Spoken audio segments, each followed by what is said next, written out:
I once met a woman whose job it was to make chocolate. This was when we lived in the San Francisco Bay Area.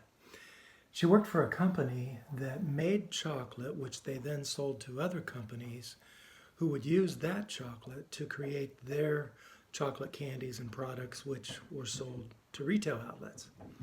I asked her one day, how did you get a job where you taste chocolate every day?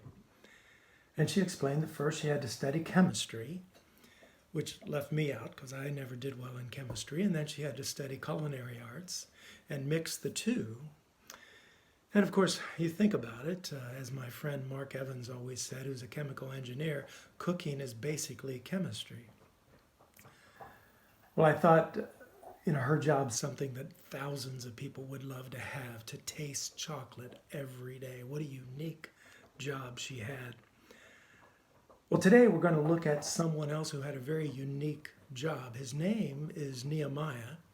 His book is found in the Old Testament. I urge you to go back and read that because it includes a lot more details than I can cover today. Nehemiah was, for all intents and purposes, a slave. His country, Israel, had been attacked, defeated by Persia, and Nehemiah was one of the people taken back to Persia as slaves.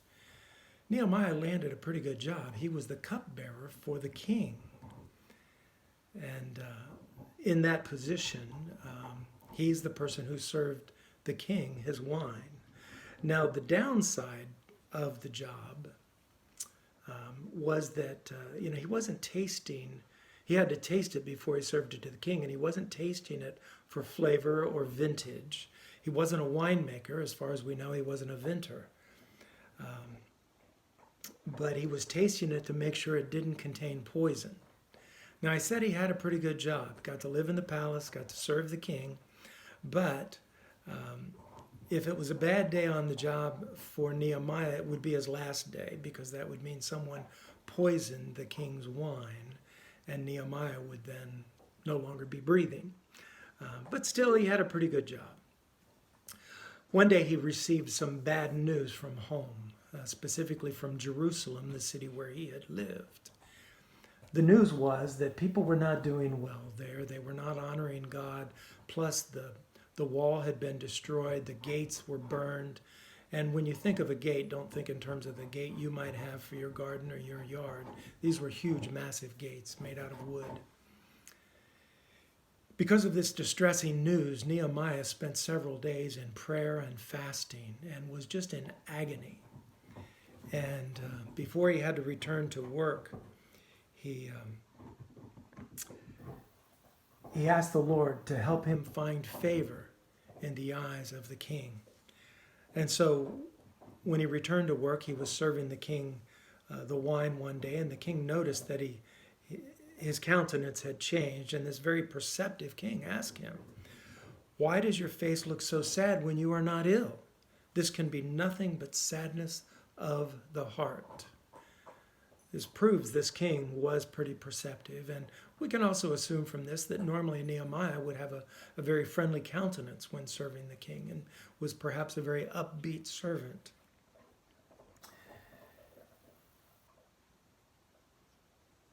Nehemiah responded, and he admitted, and he wrote in the book, "I was very much afraid, but I said to the king, 'May the king live forever. Why should my face not look sad when the city where my fathers are buried lies in ruins and its gates have been destroyed by fire?' And then the king asked him a very open-ended question. 'What is it you want?' Well, Nehemiah prayed again, and then he made his request.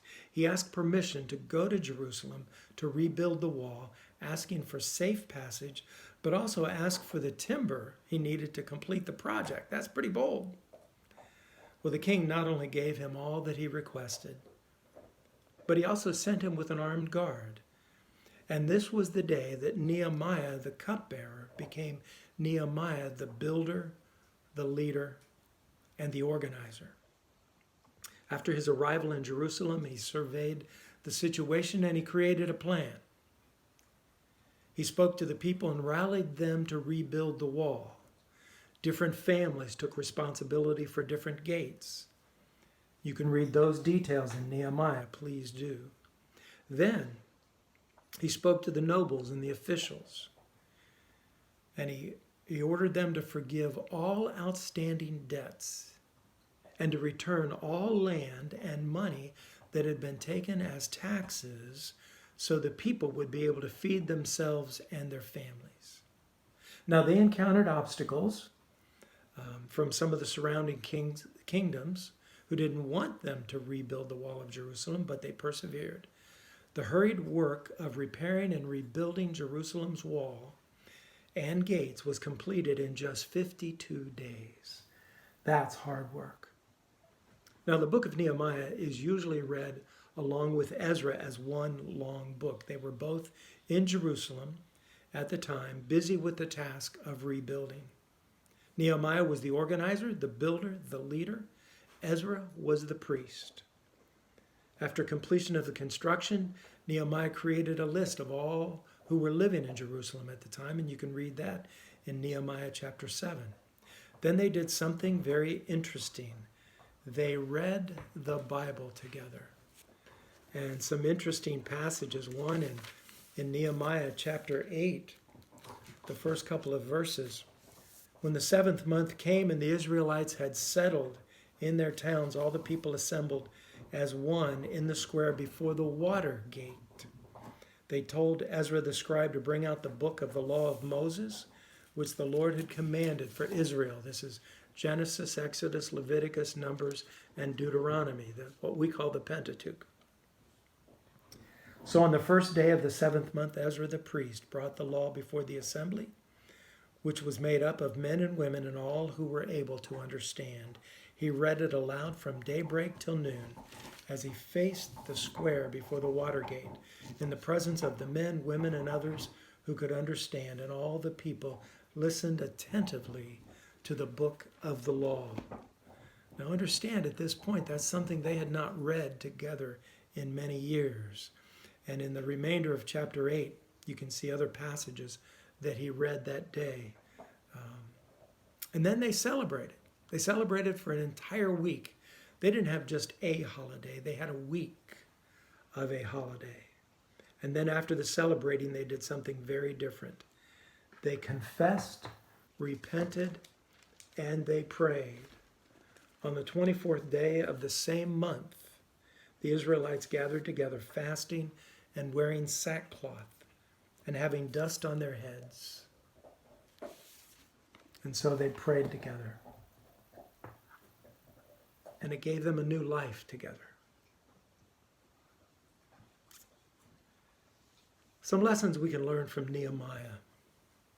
Before he spoke, before he made decisions, or before he took action, he prayed.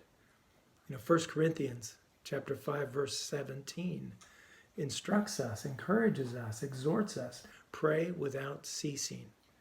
Nehemiah is an example of someone who was, yes, he became a leader, he was a builder, he was an organizer, but he prayed first. Nehemiah's life is also an example of the exhortation in Ecclesiastes chapter 3, verse 4. There's a time to weep and a time to laugh, a time to mourn and a time to dance. And you can see that illustrated in the experiences that Nehemiah had as he first heard about the bad shape his nation was in, and then the celebration they had when they completed the building. Nehemiah was a person of integrity. After he completed the project, he went back to the king, as he promised he would. And for a couple of months, Nehemiah had been a free man, and then he went back to his life serving the king, even though when he was there, he was in exile and he was really a slave. Unfortunately, even with all these great things that God did for the people, the next thing Nehemiah heard about his people and about his country, his city, Jerusalem, in the final chapter of Nehemiah, he learned that the people started making bad decisions again. They were again not honoring God in their choices, in their life. And Nehemiah heard about it, and once again he asked the king, might he return to Jerusalem and try to sort things out? And the final chapter ends with Nehemiah's newest reforms. It also includes a couple of simple prayers of his that I think are good. Show mercy to me according to your great love. That was Nehemiah's prayer to God. Show mercy to me according to your great love. And remember me with favor, O Lord, my God. Nehemiah, a cupbearer who became a builder, a leader, an organizer, someone who changed his country because of his integrity. May we all use Nehemiah's example as we make decisions, as we plan, as we take action, that first we'll pray. Who are the beloved? Go and be the beloved.